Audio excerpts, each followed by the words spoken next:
Good morning, I'm Bob Bjork. I'm the director of the Arizona Center for Medieval Renaissance Studies. And thank you for coming to this lecture in our series delivered by Arizona scholars. I have the pleasure of introducing Albrecht Classen from the University of Arizona, distinguished university professor of German, but he's actually a professor of everything, it seems to me.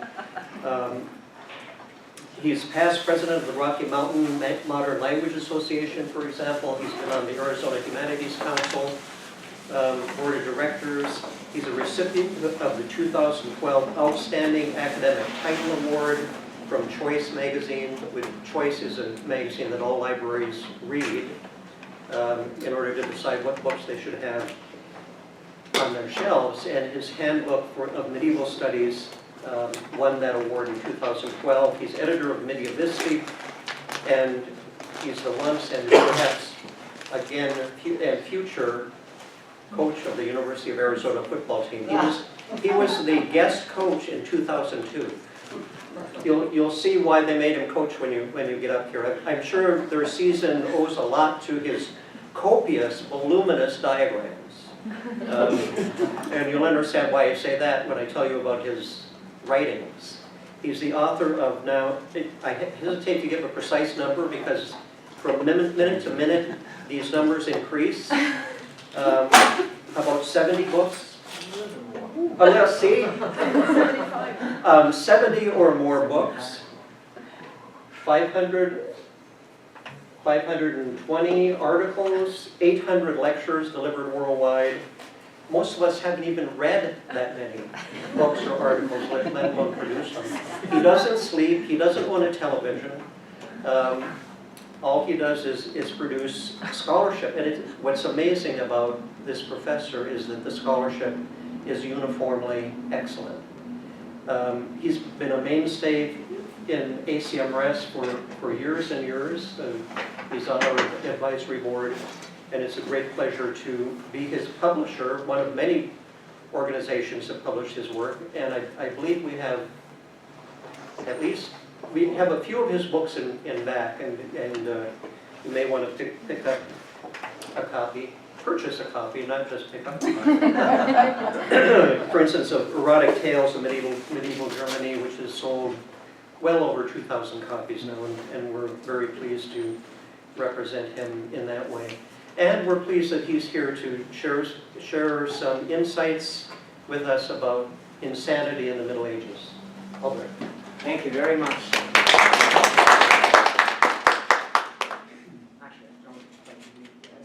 I would like to give honor back. Bob is also the recipient for this prize choice because your Oxford Dictionary of the Middle Ages also won that award. Right, so we are in the same boat, I think. So he's one of the other. We are both great. So thank you very much for giving me the opportunity. It's always a pleasure to share some of the insights. I think research really lives and thrives only if we can sort of share with others what we have found out and indicate what new directions science or scholarship and humanities are taking. I am organizing regularly sort of conference or symposium at my university where we focus in a very specific way on major themes. So we had, for example, topics on laughter, on friendship, on crime and punishment, war and peace. Lately we had a conference on mental health, spirituality, and religion. That volume is in the process. We had also a big conference, East Meets West. Bob just got a volume of that. And the next conference in May will be focused on death and the culture of death. So as a very major culture component. But not to despair, next year the topic will be then hygiene and well-being. So we're going the whole way, we don't just simply gloom and doom. What I would like to present today is a PowerPoint presentation that could go too long, so I probably will and if you sort of can cut me off at some point so that we can have a little bit of time. It doesn't matter where I cut off. There's plenty of material. I would like to introduce a larger topic that I find really to be extremely interesting. It connects us not only with the past, but it really, I think, will shed light on some fundamental questions of human life in general. So that's sort of my purpose one of my major purposes of teaching and researching the Middle Ages. I'm trying not just to be an historian looking at historical phenomena, but rather to find out aspects of human life, what they mean, and how we can profit from those aspects for us today. Madness, mental health, mental illness, instability, mental disability, these are all kinds of words, and they are extremely difficult to define.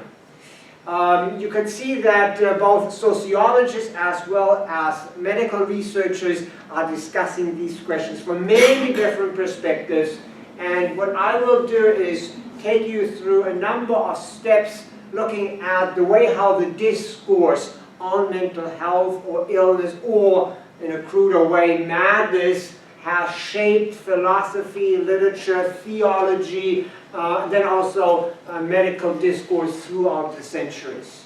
We are by far not the first one, and by far not the last one grappling with that whole issue. What is it actually? I think the best result of my paper at the end will be to realize that we really do not know very much. That would be very good if we reach that point, if we could deconstruct some of our very firm negative viewpoints and begin to realize that it is a much more complex, much more difficult issue than to simply say insanity or sanity. These binary oppositions don't quite make good sense. So, I just have thrown out here a couple of words that indicate maybe already the spectrum of the complexity of the matter, and I simply put it irrationality versus madness. The whole question, when do we decide a person is mentally deranged? What does mental health really mean? Who defines it? That's a huge question of society throughout times. This is not something we only grappling with. This is an issue of human life. So in every culture, in every time period, in every religion, every language, these are fundamental issues. They are very complex and very difficult to decide. Already, Plato, just I will grab a little bit to deal a little bit with ancient Greek philosophy. Already Plato, for example, discussed very much what is the mind?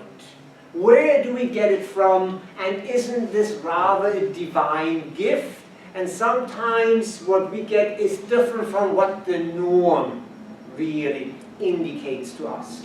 So he was saying, irrational source of all beings and all things, that's the divine component.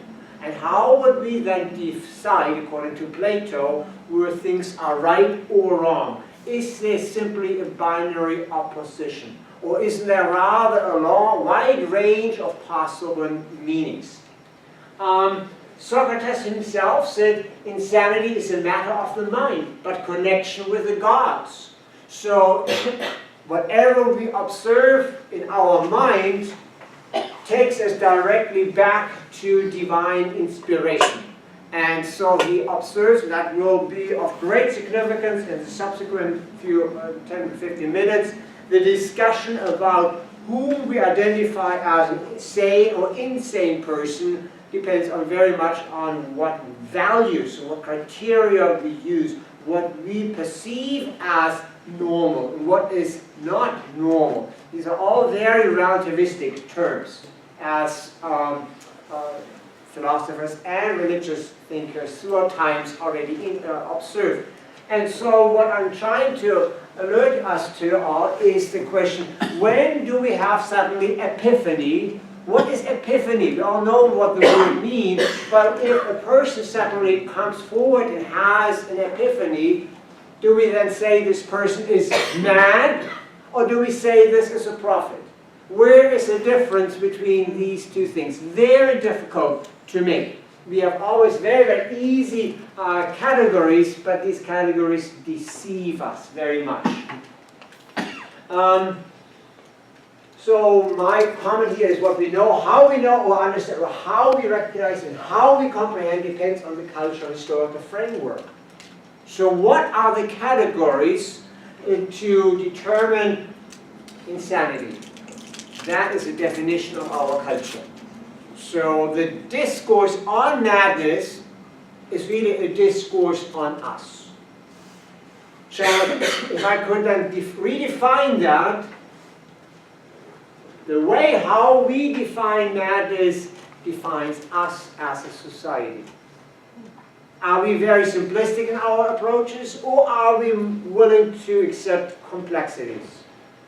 I think it's a fundamental observation and sensitizes us to the enormous breadth of possibilities in human life. And I will try to illustrate this with a number of concrete examples. I threw out here Michel Foucault, who is probably the greatest, the most influential, but also the most misleading scholar in this field, the most famous French sociologist, and there's virtually no dissertation nowadays where there's not at least one reference to Foucault as sort of a huge icon. He knew nothing about the Middle Ages, and he constantly wrote about the Middle Ages, so this is a very convenient way. So he wrote a lot about madness, but really has no training, no understanding, but everyone admires him. So La Folie et la Déraison, 1961, and so we have constantly discussions about what he had said about insanity in the Middle Ages without him really knowing that much. But as a theoretical thinker, he was tremendously influential. Okay, I'm not going into our discussions about Foucault, because then I would make the same mistake. I would like to bring concrete examples and show you really what we are dealing with. A couple of words that could be discussed. Is insanity simply a medical issue, or is that a digression of what we regard as normal? What is normal? This depends very much on the religious framework. It depends on the development of scholarship, or rather medical research. It depends on our sociological concepts. And it depends very much on money and power. Do we accept individuals who speak differently, or do we marginalize them and put them away because they're uncomfortable? Okay, so it's a very unsettling phenomenon, and we probably all know some cases, and the problems arise because we do not understand. Maybe we cannot understand, but it is too simplistic, as we'll see then from a medieval perspective. And so here is just simply a list of very, very famous people whom today we would all consistently throw into the asylum. Hildegard of Bingen, Mechel of Magdeburg, Brigitte of Sweden, Catherine of Siena, let's say also Teresa of Avila, the others a little bit more marginal. The world trembled when they raised their voice. But what they were saying was, in our scientific, modern medical terms, insane. They would have been categorized as cases of the asylum. They would have been silenced, muted, put away. But we know from historical context, let's use once again Hildegard of Bingen or Catherine of Siena, the popes and the emperors trembled when their letters came forward. Oh my God, the Pope said, let me not read what Catherine has to say. Oh, it's too scared. Because they came forward with the power of the divine voice. They said God was speaking through them. However we want to interpret that. It's not a matter of irrational discourse.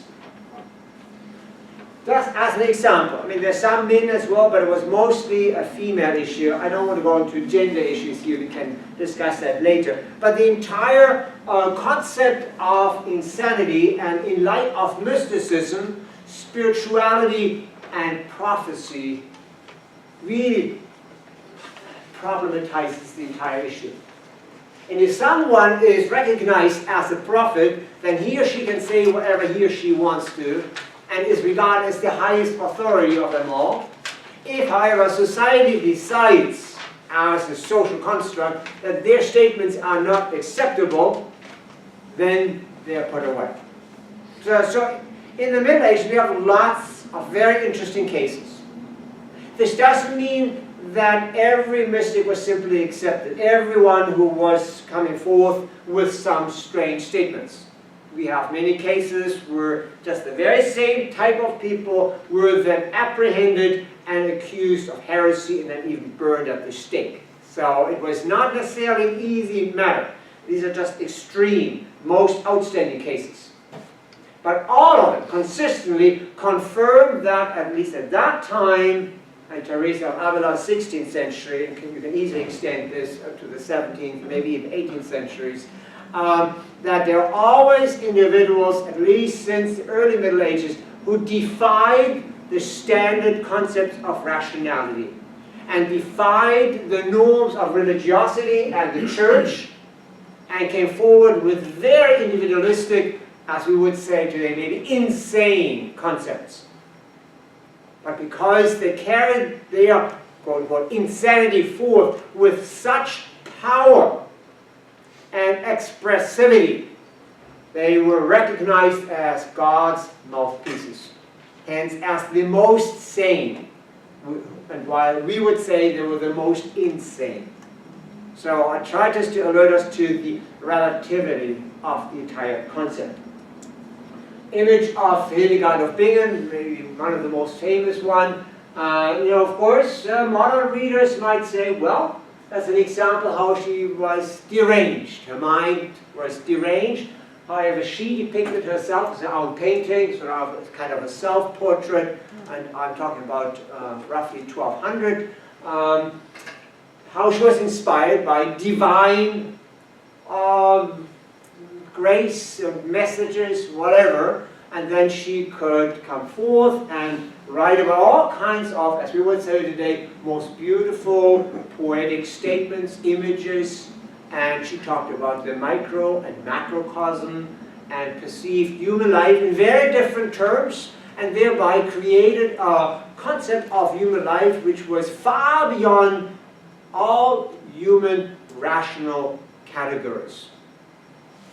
So we do have, of course, at the same time, it always goes hand in hand, and as I warned you before, at the end we might stand in front of a pile of discrepancies and don't quite know what we really mean, because we have the same issue at the same time. We do have large cases of people who were then identified as mentally deranged or mentally disabled or suffering from mental disease. So we do have already, since the 13th century, then asylums, famous Bedlam in London. So there are indeed a lot of cases, and social historians have indeed, apart from the most famous cases, recognized how many or what the percentage might have been of the normal population that was then taken away and identified as people suffering from heavy, strong schizophrenia. They didn't have the word yet. So we have both phenomena. We have both types, or many different types. So the entire issue is so hard to come to terms with. But the Christian church, of course, which determined and influenced the entire Middle Ages, took a fairly simple approach. And whenever they had to deal with cases as what we would call today mentally insane, they identified that person then with the devil, or the demon, or some other nefarious creature that was suddenly stuck in an individual and had to be expelled. So we have lots of examples. This here is one very famous painting by Michael or Michael Pacher, that is a painter who was mostly active in southern Tyrol, that is northern Italy today, in the area of Milan, Brixen, or yeah, sort of north of Verona, if you will. And so you have here a beautiful illustration of a bishop who then tries to expel the devil, but the devil at the same time holds the liturgy for him. So the binary contradiction almost, even the strongest members of the church were challenged by, well, the devil. That's a convenient term for what we would commonly then call insanity, maybe. And I would like to give you maybe the most influential source for all of that. Has anyone ever read the Golden Legends, the Saints' Lives, by Jacobus Voragine? Probably the bestseller. He would be today on New York's bestseller list. He was second to none. His work, The Golden Legend, written in Latin, produced in Italy, and spread all over Europe, was second to none except for the Bible. His work, The Golden Legend, was the most popular work produced, copied, distributed all over medieval Europe, far into the 16th century. And he basically puts together a list of saints' lives. He describes what the saints did throughout their own existence and how they produced then their own sanctity. He refers, for example, to probably the most important churchman of his time, Bernard of Clairvaux. Bernard of Clairvaux was the abbot of Clairvaux. He was just the second generation after the foundation of the Cistercian order.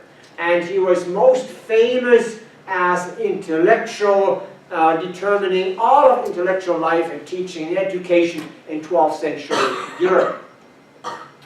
Let me just read this quote. It is a summary of how Jacobus saw, perceived Bernard, and it's just a very simple and a very common example. I think it sheds wonderful light on the entire phenomenon, at least the way how medieval people saw it, interpreted it. A man brought his wife who was possessed of a devil to him. The devil, speaking through the poor woman's mouth, began to insult the man of God, saying, "This eater of leeks and devourer of cabbages won't get me out of my little old woman." Bernard sent the woman to the church of St. Cyrus, but St. Cyrus wished to defer to his guest, and so wrought no cure.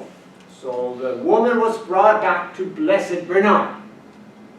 Then I summarize, Bernard engages in a conversation with the devil, and finally they can force the devil to depart from the woman, but then the devil returned. So in other words, the woman suffered the second stroke, we would say today, of insanity. And then Bernard orders the husband to write on a piece of paper some Christian blessing, which he has to have around her neck. And from that time on, the woman was well. So this is just a medieval way of expressing the same issues that we might probably face today. It makes it easy to understand. So there is an odd phenomenon. There is a woman or person in general who suffers from medical insanity, and so the churchman identifies that as a case of the devil. Very convenient, and all that it took was a saintly person, Bernard, who then gives the right recommendation. We would call this, what he then created, an amulet. You know what an amulet is? We have amulets in all cultures. You write down, probably also in the runic world, right, in Beowulf world, in the Vikings world. So you scribble down some sacred words. Something, thank you very much. And some sacred words, and you attach them to your body, and then you are safe from all kinds of evil spirits. It's kind of funny, the Christian church condemned all so-called pagan amulets consistently. And then they created the out amulets. It's just a matter of power, right? So get rid of all the old magical charms, the old English charms, for example, and replace them with your Christian words. Then everything is fine. So the point behind that is very interesting, is that the Christian church, at least until the 12th century, had to be very careful in its treatment of the so-called pagan religion, and mostly adapted and adopted some of the old amulets or talismans, and only carefully and slowly integrated their own Christian words, or the word amen, or maybe something Jesus. And it took a while, a couple of hundred years, and suddenly all the pagan words were gone, and the Christian words had to take over. But the practice remained the same. How do I cope with a problem I cannot handle in a physical way, maybe medically? I use word magic. And so if you think about the Christian prayer, that is exactly the same any other religion does, but they operate just with word magic. The right words, abracadabra, bingo, you're fine. Right? So this is just a great example of a very mundane matter. These are the kinds of accounts you hear all the time, all over medieval Europe, and well into the probably 15th and 16th centuries. If a person is insane, it must have been the devil. The devil became a very easy recourse for everyone. Anything evil, it must have been the devil.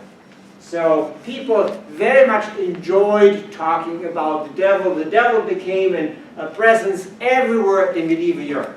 Anything goes wrong, must have been the devil. Of course, then there were lots and lots of manifestations, and we'll show you that later with the development of witchcraft and witch craze, but the devil continued to play an enormous role.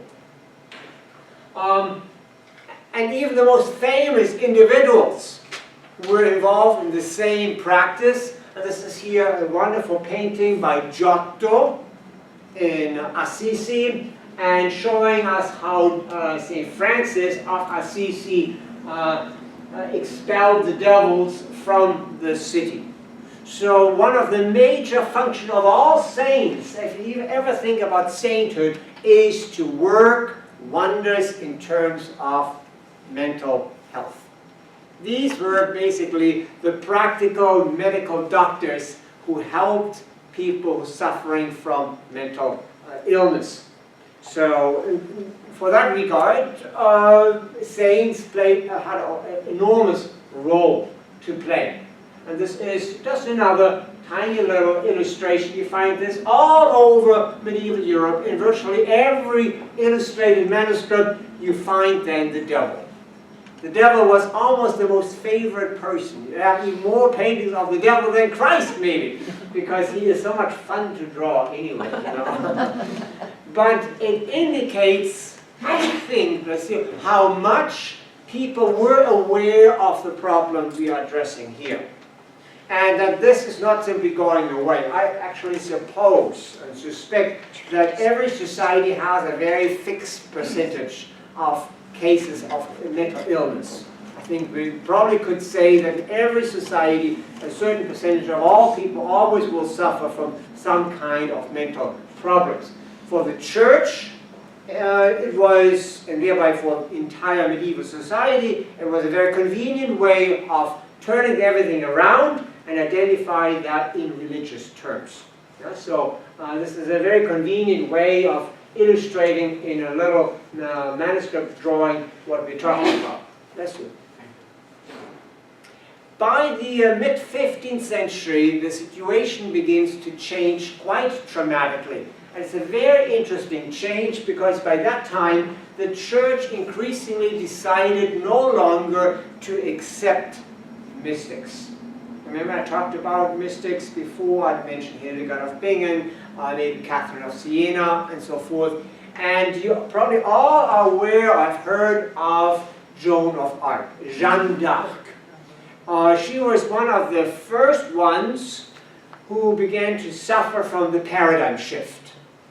The church no longer wanted to accept the fact or presumption that God could speak through a chosen person. And Joan of Arc was then accused of witchcraft. The devil spoke through her, and that was kind of the beginning of this paradigm shift, because the church increasingly decided there is no mysticism, there is no more post-biblical prophecy. Whatever we find out about God, that comes from the Pope's own mouth. So theology, or the learned theologians, the church itself, is the only source of authority. And any lay person who claims to have knowledge about God must be influenced by the devil.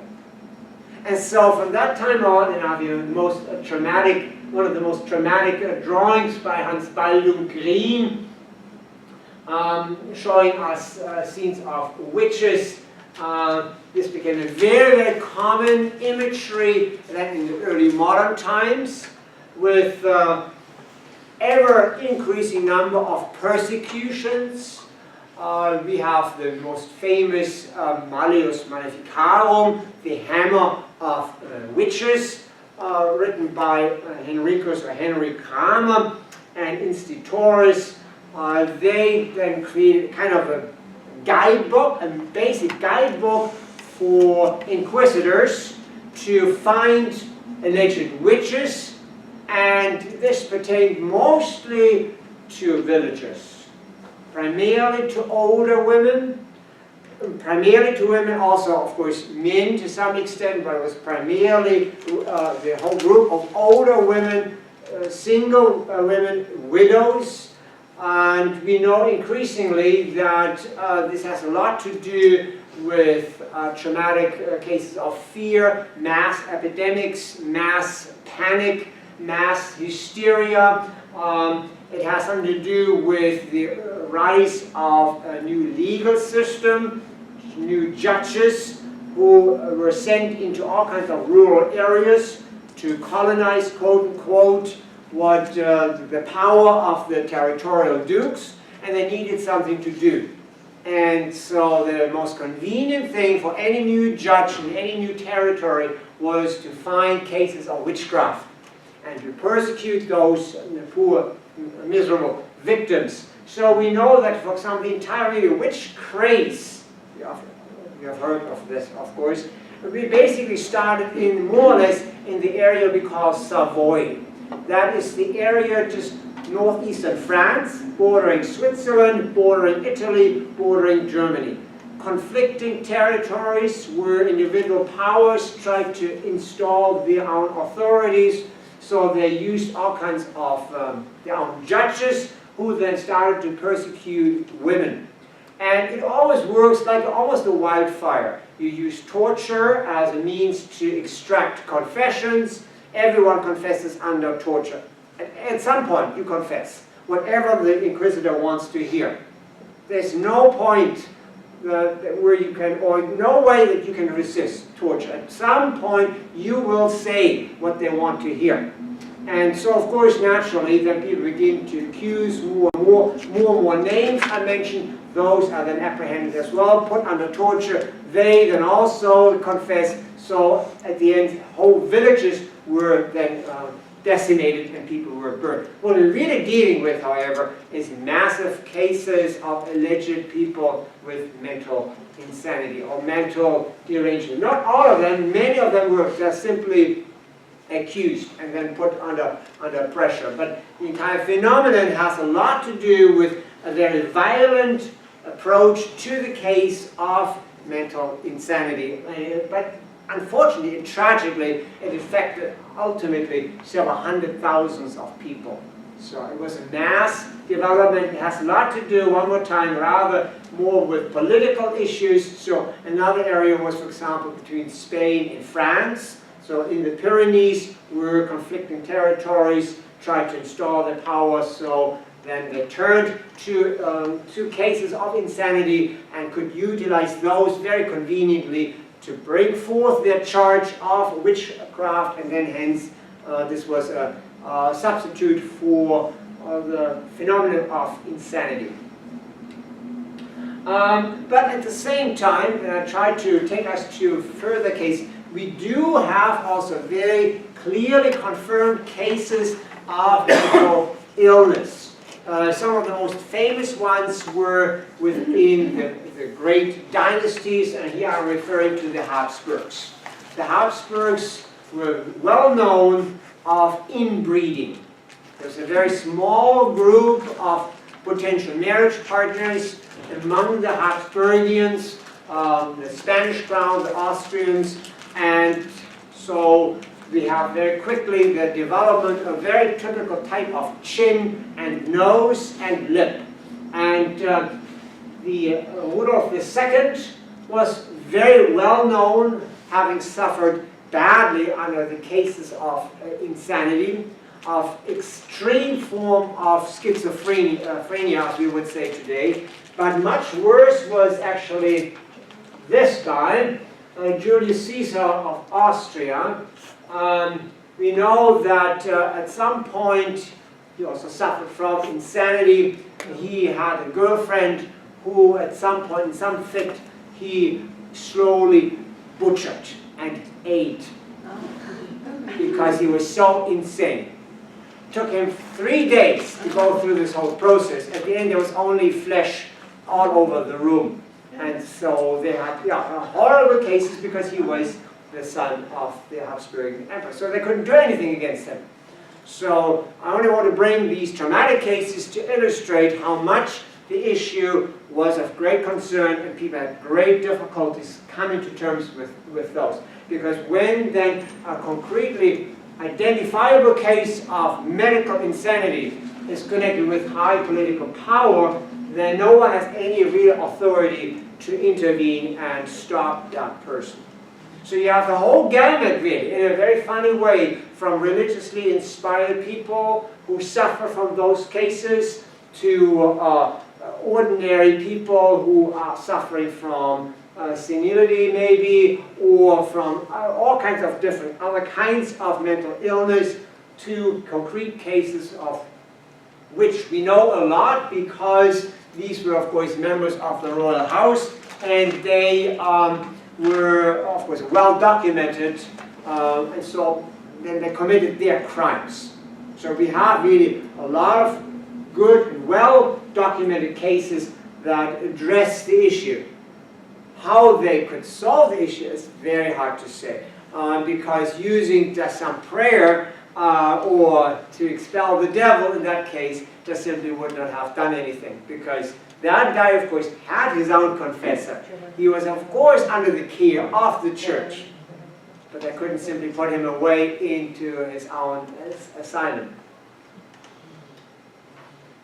So all I want to say then thereby is that we have insanity, whether perceived, observed, accused of, or only imagined, among all social classes, all genders, throughout times.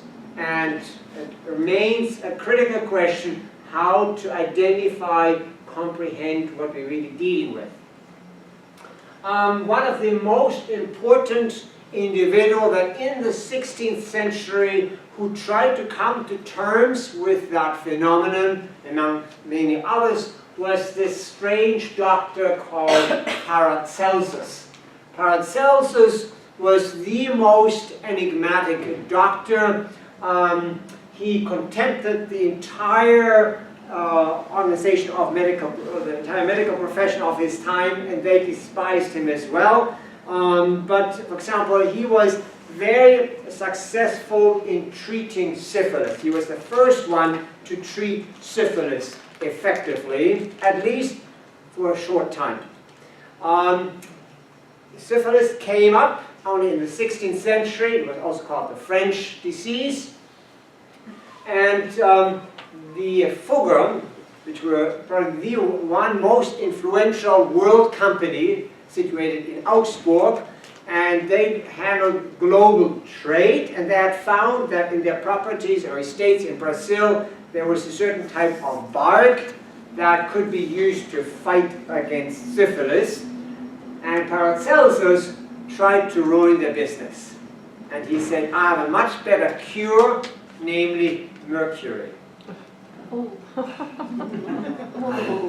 So he treated people with mercury, and he had for a short time very amazing success.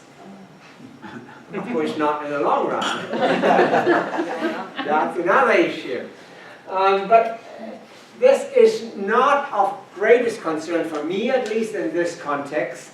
What matters is that at the time when the medical discourse, the medical profession begins to rise out of the medieval university slowly into a more modern world, the discussion about madness gains central importance.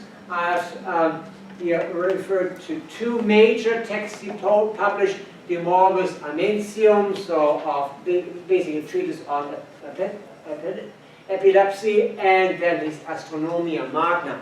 What he did was very much what people did already in the Middle Ages and what I've already addressed. He identified man, the human being, as being situated between two extremes. One he called, like all the other scholars before him, the macrocosm, and the other one was, of course, the microcosm. And cases of epilepsy were to be decided by that correlationship between the macrocosm and microcosm. So the spirits and the soul. So he tried both. On the one hand, he tried to work very hard with chemical means. He was the first one to apply chemical means to help people. You know, mercury, well, that's one way. He himself took all kinds of mercury showers, and that helped him to some extent, but not for too long. And then the after effect came. But at the same time, he tried to address the very same issues in light of spirituality. So how one could use macrocosmic forces, divine sources, astronomical forces, or rather in this context, astrological forces for the healing of mental problems here. And just to round this off before I then return once again to the Middle Ages, and I have to watch my time a little bit. By the 18th century, of course, things changed quite radically, and we have the rise of rationality. I've listed here John Locke, but also Immanuel Kant, these two, one English, the other one the German, these great philosophers who lay the foundation for what we call today the modern discourse on rationality, and who then clearly drew a line separating madness or idiocy from rationality. So we have in the beginning of, I would say, the complete marginalization of all cases of insanity or madness into the corner of medical problems, and on the other side the rise of rational thought and the absolute dominance of the rational critical discourse. And then, of course, this whole topic continues well into the 19th century, and probably well until today. He is the greatest 19th century German philosopher after Schopenhauer, who explored the relationship between dream and insanity, and he argued that insanity might be a long-term dream. I cannot go into details. I'm not a Schopenhauer expert. I only wanted to indicate how much the entire discussion about madness, insanity, continues and deeply influences all major philosophers well into the present times. But that's not really my topic, just sort of as an indication of where we are. And I don't quite know whether you ever have heard of Alda Merini, an Italian poet. She was nominated for the Nobel Prize of Literature, although she had been in the asylum for about 25 years of her life. So a very recent case, and here is a quote from her poetry. The asylum is the magical Mount Zion where you receive the tablets of a law which people do not know. That's a very modern case. So she reflects in her poetry the case of insanity and turns it around and says, this is simply a different dimension. You don't understand at all what's going on. But I do, because I was within. It is a different dimension. So we enter into really troubled fields, because then you can start to say, how about all the great artists, composers, poets, architects, all those who have great ideas and inspiration, where does it come from? Were they maybe all simply mad scientists? Something odd is going on. We cannot simply say madness is here, insanity is there. There are lots and lots of shades. Is a brilliant person simply mad, or is a brilliant person a genius? Where is the difference? I don't want to decide this, I just leave it up for you to think about it. I find this example, however, most impressive, that a 21st century poet who is already nominated for the Nobel Prize really reflects and was part of the world of insanity. So the issue is not going away. That makes the whole issue so interesting, so relevant. So quickly back to this. I can cut off at any time once you want me to do that. So Kendra, help me. 10 minutes. 10 minutes, very good.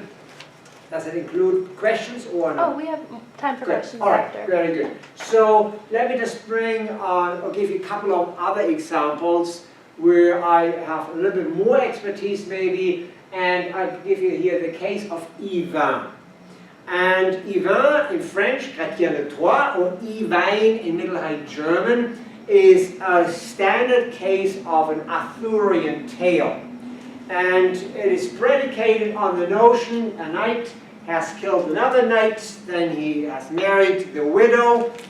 Very strange situation, but anyway, he is aware of the problem that marriage and love can detract a man too much of his social obligations. So shortly after the marriage, he says to his new wife, Laudine, or Laudine, give me a vacation for 1 year. I want to go on tournaments and do what men have to do. I don't want to become a husband yet. So 1 year of vacation. He says, all right, I give you 1 year. So he goes on those tournaments. I guess he goes to football games, tournaments. And he basically forgets his wife. He doesn't remember his promise. He keeps going one tournament after the other, with all his buddies and drinking beer. I don't know. So after a year, or after years passed, his wife sends a messenger to him, meets him in public, and says, your wife never wants to see you again. Our marriage is over. And he is suddenly so struck by this disastrous decision that he loses his mind. So the poet then gives us a very detailed description. The man, the sorrow and pain strikes his head. He gets so distraught that he leaves the court, he rips his clothing off his body, and then disappears into the forest. And from that time on, roams the forest as a naked beast, eating just raw flesh or meat. And it takes about a year until then he finds an hermit in the forest who then slowly can re-civilize him a little bit, and he will recover at the end. He will be able to return to civilization. He regains his status, and ultimately he can reunify with his wife and happy end. But the poet clearly indicates the power of love and the loss of love can destroy a person's mind so much that he or she loses her mind. That is very clearly indicated also to some extent in drawings. This is a very interesting drawing, although that's not even. He looks almost like him, but part of that story is the wild man. This is in a castle we have seen in Rudolf, that is in southern Tyrol, north of Bozen, north of Brixen, and it illustrates in a castle this entire story I just told you in a nutshell. The story begins before, or the part of the story that begins before what I told you deals with the question, what is knighthood? What is the entire idea of chivalry? And a knight, Elaine, goes out and he encounters that wild man. That wild man, he's identified as a wild man. You would say today an insane person. But he can rule the wilderness of the forest, and even the most mightiest and most ferocious animals tremble in front of him. And so, but he knows nothing about knighthood or chivalry. But extreme chivalry leads them to real madness. So the person who is depicted as a mad person, the wild man, is much more reasonable than the knight who doesn't know the constraints of his own social responsibilities. I can discuss this further. This is really rich material.